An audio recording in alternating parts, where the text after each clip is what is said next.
안녕하십니까.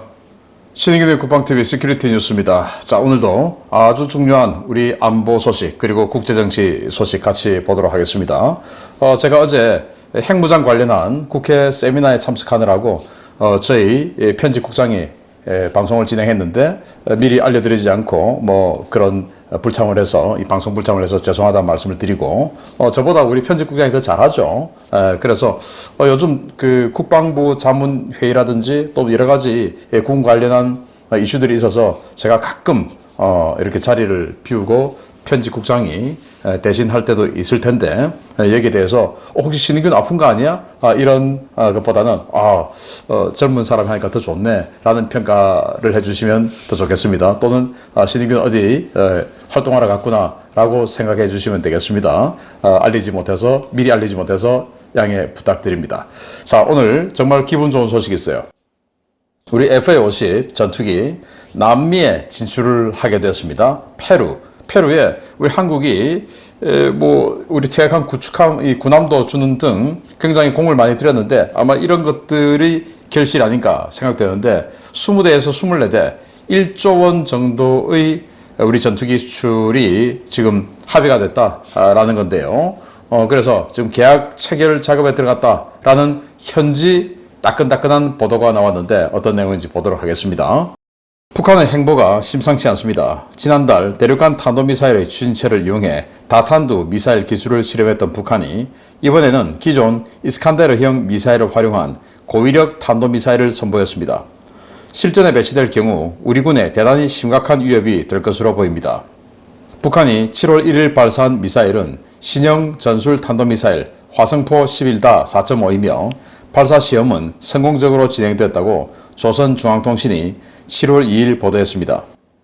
통신은 신형 미사일은 4.5톤급 초대형 탄두를 장착하는 전술 탄도미사일이라며 시험 발사는 중앙 모의 탄두를 장착한 미사일로 최대 사거리 500km와 최소 사거리 90km에 대해 비행 안전성과 명중 정확성을 확정하는 데 목적을 두고 진행되었다라고 밝혔습니다.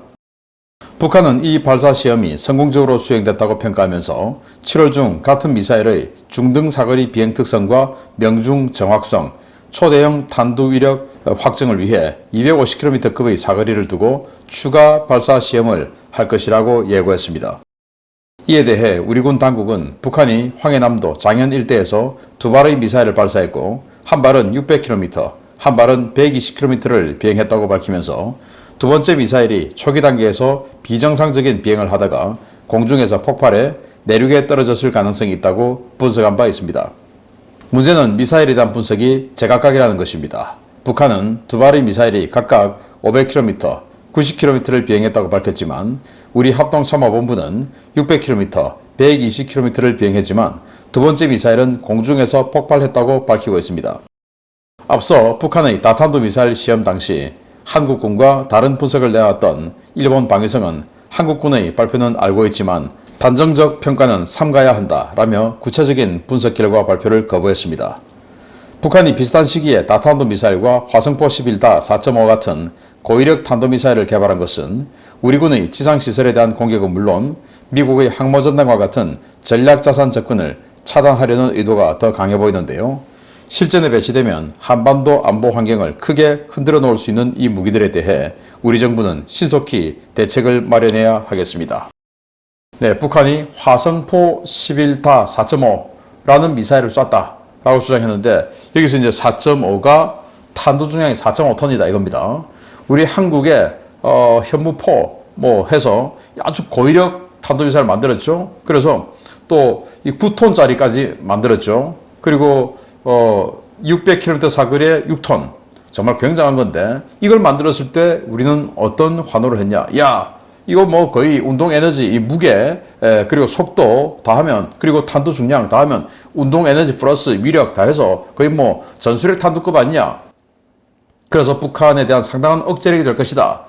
이런 이야기를 했는데 그러나 이건 대량 살상 무기가 아닌 핵이나 생화학 무기가 아니기 때문에 국제사회의 비난을 받지 않고도 얼마든지 사용할 수 있는 그런 무기죠. 재래식 무기죠. 그래서 이런 것들이 핵은 정치적 요소가 더 강한 무기이기 때문에 이 판도라의 상자를 누가 먼저 여는가, 누가 첫 번째로 여는가에 따라서 예를 들어서 러시아나 미국이 그 판도라의 상자를 열었을 때는 그 누가 또 그 보복을 하겠습니까? 그런데 만약에 북한이 그 판도라의 상자를 열면 시범 케이스로 어마어마한 그냥 가혹한 응징이 들어가 버리겠죠. 뻔한 거 아니겠습니까? 그렇기 때문에 북한은 이 판도라의 상자를 열기가 겁나죠. 왜? 그 여는 순간 김정은이 자신이 반드시 제거될 것이기 때문에 이런 차원에서 그러면 이 재래식 무기가 더 실제적인 효과는 있다라는 차원에서 북한이 4.5톤짜리 탄도중량의 미사일을 쐈고 그들의 주장대로라면 성공했고 우리 합참의 주장은 실패했다라는 겁니다.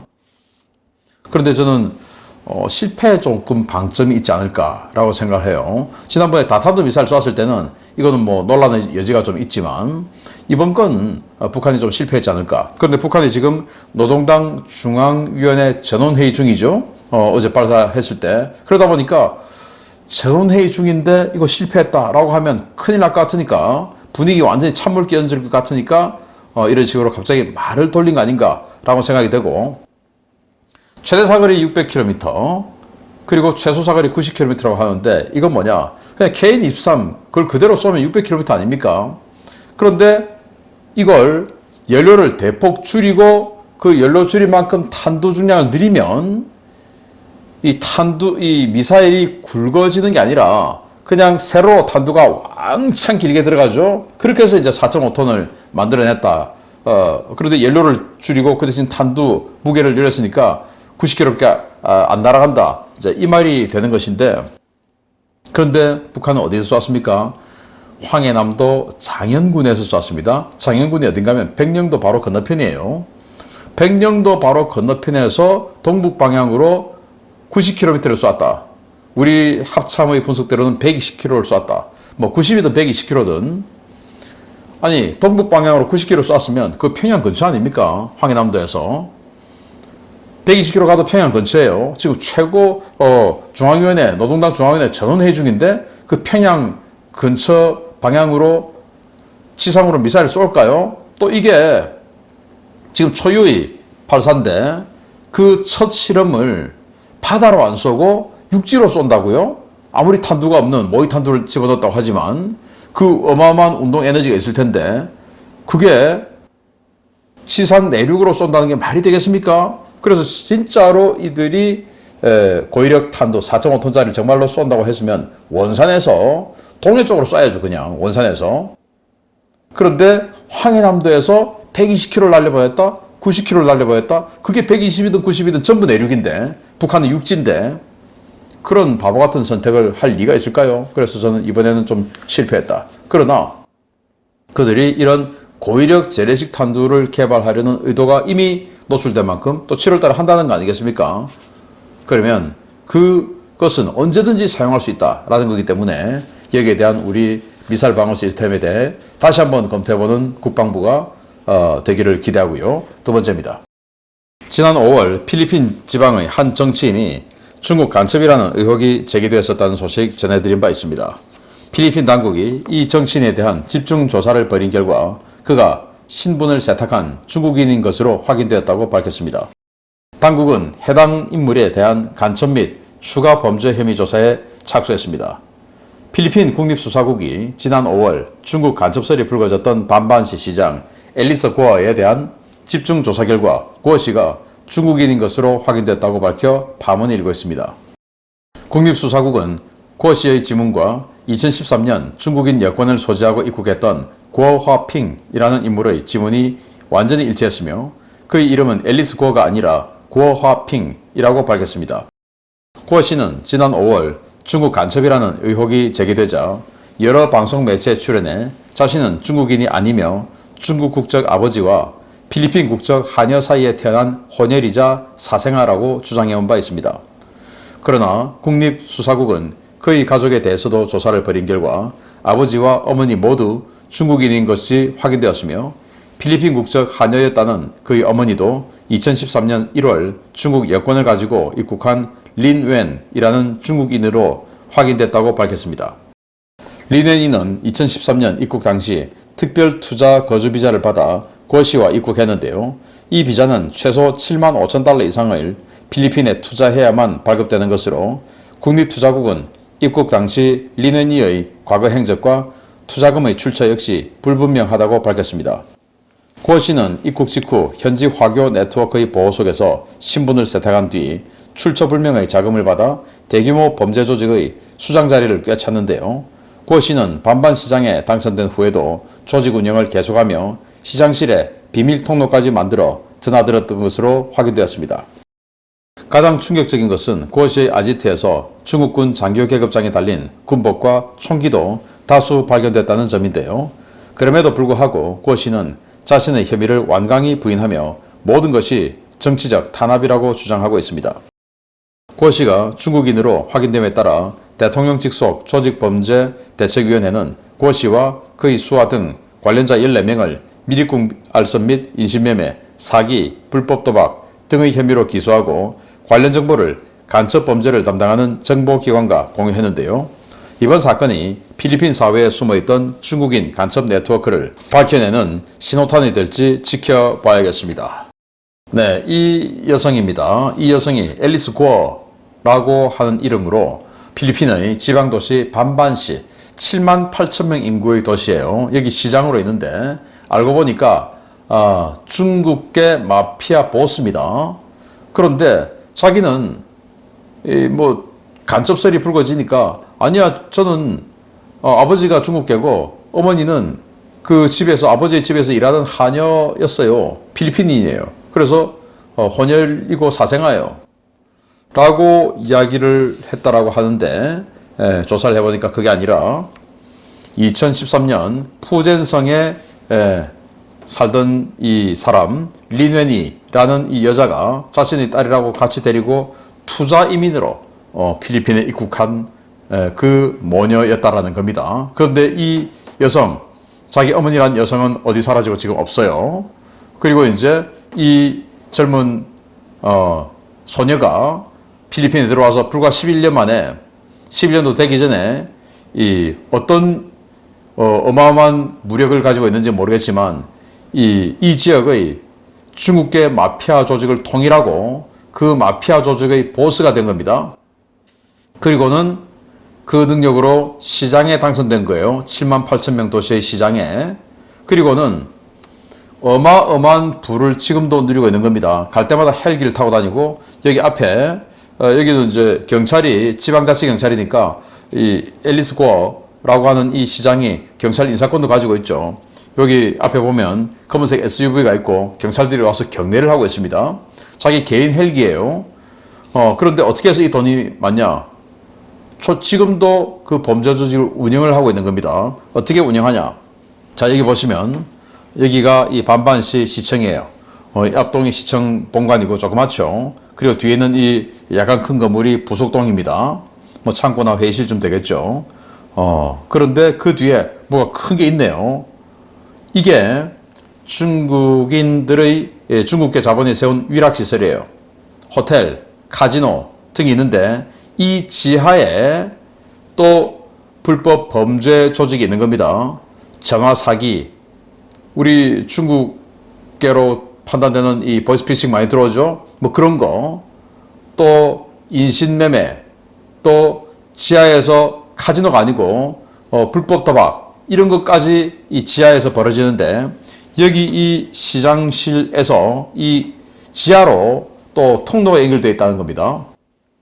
그래서 이 건물, 이 위락단지의 지하, 그 범죄 세계로 여기 비밀 통로가 연결되어 있는, 그래서 하루에 두 가지 얼굴로 두 가지 조직을, 시청과 범죄 조직을 동시에 관리하는 기가 막힌 이런 능력을 보여줬다. 그래서 이거 도대체 20대 초반의 여성이 어떻게 중국계 마피아를 통일했냐? 도대체 무슨 능력으로? 그러니까 그건 중국의 국가안전부가 개입된 거 아니냐? 라는 거죠. 그래서 그걸 지금 그런 자료를 대외 첩보 정보기관과 공유하기 시작했다라는 건데 아마도 중국의 스파이란 게 밝혀지겠죠. 그러면 우리나라에는 없나? 있었죠. 동방명주.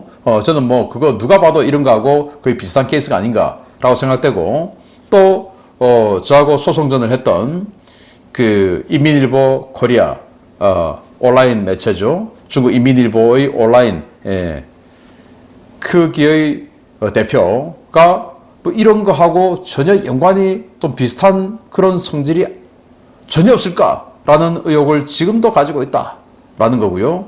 우리 주변에 중국 출신인데 너무나 나이나 어떤 배경에 비해서 너무나 크게 성공해 있는 사람들, 이런 사례가 아닐까 다시 한번 살펴봐야 되겠다라는 생각을 해보죠. 그래서 우리 국가정보원이 이런 부분에 대해서 우리 한국에 암약하는 중국인 스파이들 반드시 밝혀내기를 기대합니다. 자, 기쁜 소식 알려드립니다. 소문만 무성했던 FA-50 전투기의 페루 수출이 가시화됐습니다. 페루 정부가 전투기 도입과 관련된 세부 계획과 예산 편성을 마무리하고 연내 계약 체결을 목표로 한국 측과 실무 협상에 들어갔다는 소식입니다. 이번에는 1조 원 규모입니다. 페루 정부가 한국의 FA-50 전투기 도입을 위한 세부 계획과 예산 편성, 배치 대상 부대와 운용 기지에 대한 기본 계획을 완성하고 현재 한국 정부 및 한국항공우주산업과 실무 협상을 진행 중이라고 현지 방산 전문지 푸카라 디펜스가 7월 1일 보도했습니다. 매체는 페루 정부가 이달 중 한국과 구매 의향서를 체결하고 20에서 24대의 FA-50을 구매하는 계약을 12월 이전에 체결하는 것을 목표로 협상을 진행 중이라고 밝히면서 이번 사업에 편성된 예산이 미화 7억 8천만 달러, 한화 약 1조 800억 원 규모라고 전했습니다. 페루는 과거 KT-1 훈련기 20대를 도입했을 때처럼 페루 현지 조립 생산을 요구하고 있는데요. 이를 위해 현지 업체인 세만 측이 부품을 받아 최종 조립을 수행하고 부품 가운데 일부는 페루 현지 생산품을 장착할 수 있도록 해달라고 요청했습니다. 페루는 FA-50을 운용할 부대도 지정했습니다. 운용부대는 제1비행단 예하 제7항공단으로 최근까지 피우라 공군기지에서 A-37B 경공격기를 운용했던 부대인데요. 이 부대는 제1비행단 예하 제6항공단의 미그-29, 제11항공단의 수호-25UB와 함께 페루 공군의 주력 전투기 부대로 지정될 예정입니다. 당초 페루는 지난 2015년 오얀타 모이세스 우말라 타소 대통령 집권 시절 FA-50 도입을 추진했지만 이후 극심한 정치적 혼란을 겪으며 친중, 친러 성향 극좌파 세력이 집권하면서 사업이 좌초된 바 있습니다. 현직 디나 볼루아르테 대통령은 좌파 블록에 소속된 정치인이었지만 중도 정치를 펴다 당에서 출당돼 현재는 우익 정당들과 연대하고 있는데요. 이 때문에 친중, 친러 정책이 크게 희석되면서 FA-50 도입이 재추진된 것으로 전해졌습니다. 문제는 최근의 정치적 혼란이 점차 심화되면서 볼루아르테 대통령이 FA-50 계약 체결 때까지 권좌를 유지할 수 있느냐 하는 것인데요. 과연 FA-50의 남미 진출이 성공할 수 있을지 연말까지 관심을 갖고 지켜봐야겠습니다. 네, 페루 2012년 우리 한국의 KT-1 프로펠러 훈련기죠. KT-1 20대를 구매한 인연이 있습니다. 아시다시피 남미에 있는 나라고 이 태평양 연안에 있는 나라가 되겠죠. 페루가. 페루 북쪽으로 이제 콜롬비아 뭐 이런 나라들이 있고, 그 페루가 전투기가 필요해요. 왜냐? 너무 노후된 전투기를 가지고 있는데 미그-29 8대, 그리고 수호이-25 20대, 그리고 A-37B 20대를 가지고 있는데 이 A-37B가 과거 우리 한국 공군에 이 T-50이 배치되기 전에 고등훈련기로 썼던 모델이죠. 그때 블랙이글스의 초창기 공연 비행기가 바로 A-37B였지 않습니까? 그걸 아직도 운영하고 있는 거예요. 그래서 그걸 이제 통으로 FA-50과 다 바꾸고 싶다. 그런데 이 사업을 2015년에 하다가 대통령이 낙마해버렸어요. 그래서 그때부터 지금까지 지속적으로 이 페루는 정치적 혼란기에 빠졌었습니다. 대통령이 지속적으로 극좌파에서 탄생을 하면서 FA-50 한국 거고, 한국은 친미국 가고, 또 이 FA-50은 록히드 마틴 지분이 들어있고, 그러니까 미제를 우리가 산다고 그러면 안 되지. 이제 이렇게 돼서 중국제 L-15라고 하는 FA-50하고는 체급이 완전히 다른 떨어지는 이런 그 싸구려 훈련기, 고등훈련기 살려고 하다가 지금까지 왔는데 이번에 이렇게 푸카라 디펜스에서 한국의 FA-50 뭐 예산까지 정확하게 나왔어요. 7억 8천만 달러. 20대에서 24대. 그래서 그걸 부대까지 나왔어. 제7항공단에 배치한다. 그래서 A-37하고 완전히 교대를 하고 이걸 KT-1처럼 페루 현지 생산이 목표다. 현지 생산인데 이게 라이센스 생산이 아니고 조립 생산, 녹다운 생산. 그러니까 부품은 우리가 다 갖다 주고 일부 그냥 사소한 거는 거기서 만들더라도 다 갖다 주고 거기서 조립만 한다. 과거에 우리가 1980년대 때 대한항공에서 제공호 F5, EF 제공호 조립했을 때 그때하고 똑같은 방식이죠. 그렇게 하는 것이 목표다. 라고 해서 요걸 12월까지 협상해서 12월에 계약한다. 라는 건데 참 문제는 이게 12월까지 잘 가야 될 텐데 페루의 이 정권이 지금 워낙 계속 흔들리고 있어요. 2015년 이후에 지금까지 10년도 안 됐는데 대통령이 무려 5명이 나왔어요. 지금 현 대통령은 부통령이었습니다. 그런데 자기와 러닝메이트였던 대통령이 낙마했어요. 그래서 대통령을 이어받았어요. 2022년에 지금 대통령 된 지 2년 됐죠. 그런데 이 사람도 지금 대통령 이어받고 보니까 경제가 엉망이죠. 경제 엉망의 이유는 뭐냐? 너무 퍼주기 정책하고 급진 좌파 정책 펼치고 반서방 정책하고 하다 보니까 이렇게 됐죠. 그러면 야 이거 나라 살리려면 내 그동안의 소신은 소신이고 미국하고 좀 친하게 지내야 되겠다 라고 하다가 그 좌파 블록에서 축출돼 버렸어요. 그래서 지금 무소속입니다. 무소속으로서 지금 그러다 보니까 뭐가 또 기반도 있어야 되니까 또 이제 우파 정당들하고 이렇게 살짝 요즘은 이제 커넥션을 가지고 이렇게 정치를 해오고 있는데 가장 최근 여론조사에서 지지도가 9%. 그래서 과연 연말까지 이 사람이 대통령으로 그대로 유지될 수 있을까? 그게 이제 조금 불안 요소다라는 건데 아무튼 12월까지는 대통령직을 그대로 유지하면서 우리 FA-50 도장 꾹 찍고 물러나든지 계속하든지 거취가 결정되길 기대하겠습니다. FA-50의 희망적인 소재. 그러나 총 예산 규모로 봤을 때 블락 20 A사 레이더 버전은 아니고 FA-50의 초창기형 깡통 버전 이것일 가능성이 높다라는 걸 첨언해 드리겠습니다. 마치겠습니다. 감사합니다.